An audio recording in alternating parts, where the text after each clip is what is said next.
Good evening everyone, welcome back to our channel. आज मैं आपके साथ डिस्कस करूंगी magnetic properties of transition elements. और जो हमारा चैप्टर चल रहा है वो है ट्रांजिशन एलिमेंट्स। तो यहाँ पर हमने first series of transition elements को लिया है, तो उसमें मैं ऑलरेडी कई सारे टॉपिक्स को आपके साथ डिस्कस कर चुकी हूँ। आज जो हमारा टॉपिक रहेगा वो है मैग्नेटिक प्रॉपर्टीज। तो मैग्नेटिक प्रॉपर्टीज की हम जब बात करते हैं तो यहाँ पर हम ट्रांजिशन एलिमेंट्स की मैग्नेटिक प्रॉपर्टीज की बात कर रहे हैं। तो यहाँ पे क्या देखना होता है कि कोई भी हमारे पास साइन है या फिर कोई भी कॉम्प्लेक्स है हमारे पास, तो उसमें हमें ये देखना होता है मैग्नेटिक प्रॉपर्टीज मीन्स कि वो पैरामैग्नेटिक है या फिर वो डायामैग्नेटिक है। तो जैसे कॉम्प्लेक्स की अगर मैं बात करूँ तो लास्ट जो हमारा वीडियो था उसमें मैंने आपके साथ डिस्कस किया था फॉर्मेशन ऑफ कॉम्प्लेक्स सॉल्ट की, किस तरीके से एक कॉम्प्लेक्स का फॉर्मेशन होता है। फॉर एग्जाम्पल अगर हम एक कॉम्प्लेक्स लें तो जैसे हमारे पास है यहाँ पे FeCN का होल 6 और इसके ऊपर है -4 चार्ज, ये है हमारे पास कॉम्प्लेक्स। तो एक्चुअल में क्वेश्चन किस तरीके से आता है, जैसे अब मैं आपको मैग्नेटिक प्रॉपर्टीज बता रही हूँ तो मैं आपको ये भी बताऊंगी कि किस तरीके से क्वेश्चन हमेशा पूछा जाता है इससे रिगार्डिंग। तो यहाँ पे क्या होता है, जैसे इस तरीके का कॉम्प्लेक्स आपके पास आ गया। अब जैसे मान लीजिए MCQ बेस्ड पेपर है या फिर अगर MCQ बेस्ड नहीं है तो आपको पूरा सॉल्व करके बताना है। तो फिर आप इस तरीके के क्वेश्चन को पूरा सॉल्व करके बताएंगे तो फिर आप वहाँ पे उसका मैग्नेटिक मूवमेंट, ठीक है, वो पैरामैग्नेटिक है डायमैग्नेटिक है ये भी बताएंगे। इसके अलावा उसका क्या ज्योमेट्री है वो तो बताएंगे, क्या हाइब्रिडाइजेशन है, पूरा वो फिर आप सॉल्व करेंगे। लेकिन मान के चलिए कि क्वेश्चन अगर इस तरीके से आया और सिर्फ आपसे पूछा गया उसकी मैग्नेटिक प्रॉपर्टीज के बारे में, तो अगर वो मैग्नेटिक प्रॉपर्टीज के बारे में बात कर रहा है दैट मीन्स कि वो ये पूछेगा कि ये वाला जो कॉम्प्लेक्स है हमारा, बताइए ये पैरामैग्नेटिक है या फिर ये डायामैग्नेटिक है। ठीक है, अब पैरामैग्नेटिक और डायामैग्नेटिक यही दोनों चीजें हमें पढ़नी होती हैं, क्योंकि यही दोनों चीजें होती हैं हमारी मैग्नेटिक प्रॉपर्टीज में कि कोई भी एलिमेंट जो है वो पैरामैग्नेटिक है या फिर वो डायामैग्नेटिक है। तो यहाँ पर जो सबसे इम्पॉर्टेंट चीज है वो ये है कि जब भी हम ट्रांजिशन एलिमेंट्स की बात करें तो सिर्फ जिंक ग्रुप को छोड़ करके, यानी जिंक ग्रुप को छोड़ करके, जिंक ग्रुप में कौन कौन से एलिमेंट्स आते हैं, जिंक, कैडमियम एंड मरकरी, इन तीनों को छोड़ करके बाकी जितने भी ट्रांजिशन एलिमेंट्स होते हैं वो पैरामैग्नेटिक होते हैं। वो पैरामैग्नेटिक होते हैं तब जब उन्होंने किसी कॉम्प्लेक्स का फॉर्मेशन नहीं किया है। उनकी ग्राउंड स्टेट की यहाँ पे मैं बात कर रही हूँ, वो अपनी ग्राउंड स्टेट में क्या होते हैं, पैरामैग्नेटिक होते हैं। लेकिन मान के चलिए अगर इस तरीके का कॉम्प्लेक्स है आपके पास और इस तरीके का कॉम्प्लेक्स, अब आप कहेंगे कि यहाँ पर Fe है, तो अब आपके दिमाग में क्या चीज आ गई, जो मैंने बोला उसके रिगार्डिंग आपके दिमाग में एक क्वेश्चन आ गया कि जिंक, कैडमियम, मरकरी को छोड़ के बाकी सभी पैरामैग्नेटिक होते हैं। तो आप आंख बंद करके इसका आंसर क्या बता देंगे, पैरामैग्नेटिक। बट ऐसा नहीं होता है। एक्चुअल में मैंने क्या बोला है, आप उस चीज पे ध्यान दीजिए। मैंने बोला है कि इन तीनों को छोड़ के बाकी जितने भी हमारे ट्रांजिशन एलिमेंट्स होते हैं, जैसे स्कैंडियम है, टाइटेनियम है, वेनेडियम है, Fe है, क्रोमियम है, बाकी सभी हमारे पैरामैग्नेटिक होते हैं बट वो उनकी ग्राउंड स्टेट में पैरामैग्नेटिक होते हैं। जब उन पर कोई चार्ज आ जाता है, यानी जब वो एक्साइटेड स्टेट में आ जाते हैं, या फिर मैं यूं कहूँ कि उनके ऊपर कोई चार्ज आ जाता है, यानी कोई ऑक्सीडेशन नंबर, जैसे कोई +2 स्टेट में है, कोई +3, ये चीज तो आपको पता है कि जो ट्रांजिशन एलिमेंट्स होते हैं वो डिफरेंट ऑक्सीडेशन स्टेट्स में होते हैं। तो जब उनके ऊपर कोई चार्ज आ गया है या फिर उन्होंने इस तरीके का कोई कॉम्प्लेक्स बना लिया, दैट मीन्स यहाँ पर इसका कुछ ना कुछ ऑक्सीडेशन नंबर होगा Fe का, तो उस केस में हम डायरेक्ट नहीं बोल सकते कि वो पैरामैग्नेटिक है या फिर वो डायामैग्नेटिक है। उस केस में हमें क्या करना पड़ता है कि वो पूरा क्वेश्चन सॉल्व करना पड़ता है। तो आई होप कि आपको मेरी बात समझ में आ गई होगी कि मैं क्या कहना चाह रही हूँ।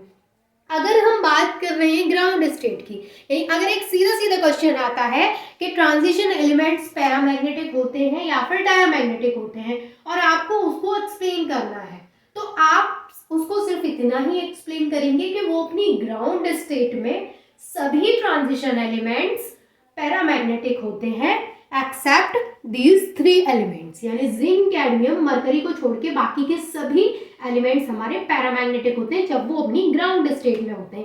यानी जब Fe है या फिर Sc है या Ti है, यानी अब इनके ऊपर कोई चार्ज नहीं है, तो अब ये क्या है, अपनी ग्राउंड स्टेट में है, तो इस केस में ये क्या होंगे, पैरामैग्नेटिक होंगे। लेकिन अगर इन पर कोई चार्ज आ जाएगा फिर ये पैरामैग्नेटिक होंगे या फिर डायमैग्नेटिक होंगे, वो हमें सॉल्व करके पता करना पड़ेगा। तो अब यही चीज़ मैं आपको बताऊंगी कि आप किस तरीके से सॉल्व कर सकते हैं, क्योंकि सिर्फ इतना समझ लेना कि इनको छोड़ करके बाकी सभी हमारे पैरामैग्नेटिक होते हैं, इतना इनफ नहीं है, क्योंकि क्वेश्चन इतना डायरेक्ट पूछा नहीं जाता। क्वेश्चन हमेशा अगर आपको पैरामैग्नेटिक या डायमैग्नेटिक पूछ रहा है तो वो इस तरीके का कॉम्प्लेक्स ही हमेशा आपको देगा। तो मैं आपको इसमें बताती हूँ कि आप किस तरीके से वहाँ पे चेक करेंगे कि कौन सा पैरामैग्नेटिक है और कौन सा डायमैग्नेटिक है। तो एक लाइन जो आप सबसे पहले अपने नोट्स में वहाँ पे नोट करेंगे वो यही है कि अगर हम ग्राउंड स्टेट की बात कर रहे हैं तो आपको ऐसे लिखना है, except the elements of zinc group they all are paramagnetic. ठीक है, अब मैं आपको एक चीज़ बताती हूँ कि पैरामैग्नेटिक और डायमैग्नेटिक का मतलब क्या है, क्योंकि अभी जस्ट मैंने बोला पैरामैग्नेटिक डायमैग्नेटिक, तो आई होप कि आपको कुछ ना कुछ डाउट रहे होंगे रिगार्डिंग पैरामैग्नेटिक डायमैग्नेटिक। तो देखिए, जब भी मैं पैरामैग्नेटिक की बात कर रही हूँ इसका मतलब है कि वहाँ पर अनपेयर्ड इलेक्ट्रॉन है। अनपेयर्ड इलेक्ट्रॉन मतलब समझ रहे हैं आप, अभी मैं आपको बता दूंगी। और जब भी मैं डायमैग्नेटिक की बात कर रही हूँ इसका मतलब ये है कि वहाँ पर जो ऑर्बिटल्स हैं उन सभी में पेयर्ड इलेक्ट्रॉन है। फॉर एग्जाम्पल जैसे हमारे पास ये है डी ऑर्बिटल। ठीक है, डी ऑर्बिटल में टोटल नंबर ऑफ इलेक्ट्रॉन्स कितने आते हैं, 10 इलेक्ट्रॉन्स आते हैं, क्योंकि 5 यहाँ पे कॉलम्स होते हैं। तो अगर मैं इनको इस तरीके से, अब देखिए 2 4 6 8 10, टोटल नंबर ऑफ इलेक्ट्रॉन कितने हैं डी में, 10। इसका मतलब यहाँ पर कोई भी अनपेयर्ड इलेक्ट्रॉन नहीं है। अनपेयर्ड का मतलब होता है कुछ इस तरीके से, जैसे अगर इसमें 5 है ये, तो ये इस तरीके से हो, इस तरीके से। अब मान लीजिए इसमें 2 क्या है, ये 3 तो हमारे पेयरिंग में, लेकिन ये 2 क्या है, अनपेयर्ड है। मान के चलिए अगर ये इस तरीके का होता, अब सिर्फ एक ऐसा इलेक्ट्रॉन है जिसके पास कोई दूसरा पेयर नहीं है, ये वाला, तब भी हम इसको क्या बोलेंगे, अनपेयर्ड बोलेंगे, क्योंकि इसमें जो डी है उसमें कितने इलेक्ट्रॉन्स हैं, 9 इलेक्ट्रॉन्स है। और अगर हमारा जो डी वाला ऑर्बिटल है उसमें 10 है तो वो डायमैग्नेटिक है, और अगर उसमें 10 नहीं है तो वो हमारा पैरामैग्नेटिक है। या फिर मैं यूं कहूँ कि अगर हम इसकी जगह कोई और भी एग्जांपल लें तो पेयर्ड और अनपेयर्ड के बेस पर हम क्या बताएंगे कि वो पैरामैग्नेटिक कैरेक्टर शो करेगा या फिर वो डायमैग्नेटिक। तो ये चीज़ समझ में आ गई आपको कि पैरामैग्नेटिक और डायमैग्नेटिक से क्या मतलब है। पैरा मतलब अनपेयर्ड इलेक्ट्रॉन एंड डाया मतलब पेयर्ड इलेक्ट्रॉन। ठीक है, अब मैं आपको बता देती हूँ एक एग्जाम्पल सॉल्व करके, क्योंकि जब मैं आपको एग्जाम्पल सॉल्व करके बता दूंगी तो आपको कोई डाउट नहीं रहेगा। तो मैं यहाँ पे आपको जो एग्जाम्पल बताऊंगी वो 2 एग्जाम्पल लेकर के सॉल्व कराऊंगी। 2 एग्जाम्पल, पहला हमारा रहेगा पैरामैग्नेटिक का और दूसरा हमारा रहेगा डायमैग्नेटिक का। कि अगर पैरामैग्नेटिक 2 इसलिए लूंगी क्योंकि पैरामैग्नेटिक डायमैग्नेटिक दोनों का मैं आपको बताऊंगी। तो पहला जो हमारा एग्जाम्पल है यहाँ पे वो है,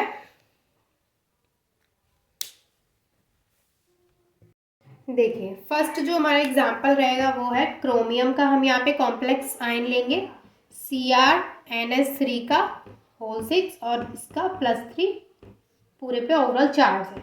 अब यहाँ से सबसे पहले देखिए आपको क्या करना होता है कि जो भी मेटल है वहाँ पे, जैसे क्रोमियम है या फिर इसकी जगह पे कोई भी हो सकती है, स्कैंडियम, टाइटेनियम, वैनेडियम, आयरन, कुछ भी हो सकता है। तो सबसे पहले आपको उसका ऑक्सीडेशन स्टेट निकालना होता है। अब ये ऑक्सीडेशन स्टेट कैसे निकालते हैं वो मैं प्रीवियस वीडियो में ऑलरेडी बता चुकी हूँ, तो आप प्लीज़ वो जा करके चेक कर ले, क्योंकि सारी चीज़ें मैं अगर फिर से डिटेल में बताऊंगी तो मुझे थोड़ा टाइम लगेगा। तो यहाँ पे हम आ जाते हैं सबसे पहले कि इसकी ऑक्सीडेशन स्टेट। तो जब हम इसका ऑक्सीडेशन स्टेट निकाल लेंगे तो जो हमारा क्रोमियम है वो +3 ऑक्सीडेशन स्टेट में है। +3 ऑक्सीडेशन स्टेट का मतलब क्या है कि क्रोमियम जो है उसका जो लास्ट ऑर्बिटल्स हैं उनमें से 3 इलेक्ट्रॉन्स को बाहर निकाल दिया गया है। तो क्रोमियम का जो इलेक्ट्रॉनिक कॉन्फ़िगरेशन होता है वो होता है 24 इलेक्ट्रॉनिक कॉन्फ़िगरेशन है। तो हम जब इसका यहाँ पे इलेक्ट्रॉनिक कॉन्फ़िगरेशन करेंगे, सॉरी इसका एटॉमिक नंबर 24 होता है, तो जब हम इसका यहाँ पे इलेक्ट्रॉनिक कॉन्फ़िगरेशन करेंगे तो आएगा 2 2 6 2 6 3, ये आएगा। ये जब आएगा जब वो +3 ऑक्सीडेशन स्टेट में है। अगर इस पे कोई भी चार्ज नहीं है, ये अपनी ग्राउंड स्टेट में है, तो उस केस में क्या आएगा 2 6 और यहाँ पे आएगा 5 और यहाँ पे आएगा 1। लेकिन क्योंकि अब इसके ऊपर +3 चार्ज है, इसका मतलब यहाँ पे क्या है 3। समझ में आ गया? ये चीज मैंने ऑलरेडी प्रीवियस वीडियो में कवर कर ली है। आज का जो मेरा टॉपिक है वो ये क्वेश्चन में ये चीजें नहीं है, मेरा सिर्फ टॉपिक यही है कि मुझे आपको ये बताना है कि वो पैरामैग्नेटिक है या फिर डायमैग्नेटिक है। मैं ऑलरेडी इसी चैप्टर में आपको बता चुकी हूँ कि इस तरीके के क्वेश्चंस को कैसे सॉल्व करते हैं, ठीक है? तो वो आप जाकर के प्लीज चेक कर लीजिएगा। अब ये हमारा यहाँ पे इस तरीके से हमने इसका इलेक्ट्रॉनिक कॉन्फ़िगरेशन कर लिया है। अब मेन क्या होता है कि जो हमारा डी ऑर्बिटल है, डी ऑर्बिटल में कितने इलेक्ट्रॉन है? 3 इलेक्ट्रॉन है।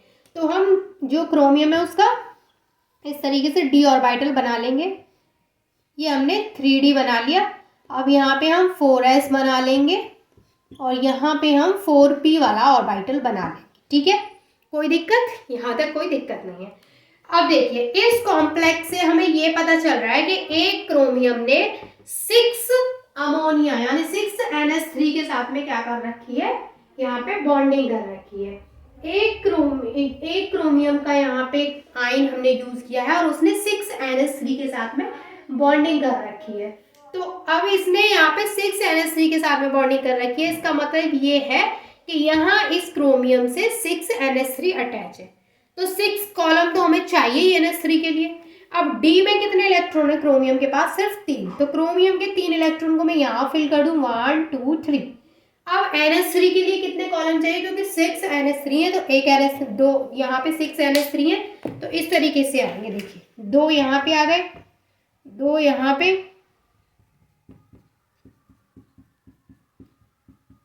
इसका मतलब क्या है कि एक NH3 हमारा यहाँ, एक NH3 हमारा यहाँ, एक NH3 इधर इस कॉलम में, यानी एक कॉलम में एक NH3 आ गया, एक कॉलम में एक NH3।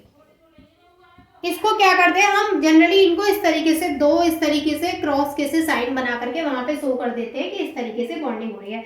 यानी ये NH3 लिखना जरूरी नहीं होता, इनको मैंने क्रॉस बनाया, इसका मतलब यही है कि यहाँ पे क्या है वो हमारा NH3 के लिए कॉलम है। तो यहाँ पे कितने NH3 आ गए? टोटल 6 आ गए। तो इस तरीके से तो हमारा क्वेश्चन सॉल्व हो जाता है। अब इस वाली जब स्टेज पे हम आ जाते हैं क्वेश्चन में, तो इस स्टेज पे हम बताते हैं कि वो पैरामैग्नेटिक है या फिर वो डायमैग्नेटिक है। अब देखिए यहाँ पर हमारा क्या है, आप देख सकते हैं 1 2 3, 3 जो हमारे इलेक्ट्रॉन्स हैं यहाँ पे जो डी में है वो तीनों कैसे हैं? अनपेयर्ड है, उन्होंने किसी के साथ पेयरिंग नहीं कर रखी है। तो इस केस में अगर ये वाला कॉम्प्लेक्स हमारे एग्जाम में आएगा तो हम क्या करेंगे? इसका आंसर पैरामैग्नेटिक, यानी ये जो हमारा क्वेश्चन है वो क्या है, उसका आंसर कि ये पैरामैग्नेटिक है। समझ में आया पैरामैग्नेटिक का क्या मतलब होता है? ये जो है थोड़ा अच्छे से लिख देती हूँ। देखिए ये जो है वो है पैरामैग्नेटिक। अब अगर मान लीजिए कि ये इस तरीके से पेयर्ड में होते तीनों, ये तीनों पेयर्ड में होते और फिर ये हमारा NH3 होते, अब इस केस में आप क्या बोलेंगे? क्योंकि यहाँ पे क्या है, एक भी इलेक्ट्रॉन ऐसा नहीं है जो कि अनपेयर्ड हो, तो इसको अब हम क्या बोलेंगे? इसको बोलेंगे हम डायमैग्नेटिक। अब यहाँ पर कोई और एग्जाम्पल लेंगे हम, क्योंकि इसमें तो अब हमारा ये तो हो गया अनपेयर्ड के लिए। पेयर्ड के लिए अब मुझे लगता है कि आपको समझ में तो आ ही गया कि पेयर्ड के लिए क्या देखना होता है। फिर भी मैं आपको एक एग्जाम्पल लेकर के एक्सप्लेन कर देती हूँ। जैसे हम यहाँ पे दूसरा कॉम्प्लेक्स साइन ले लेते हैं।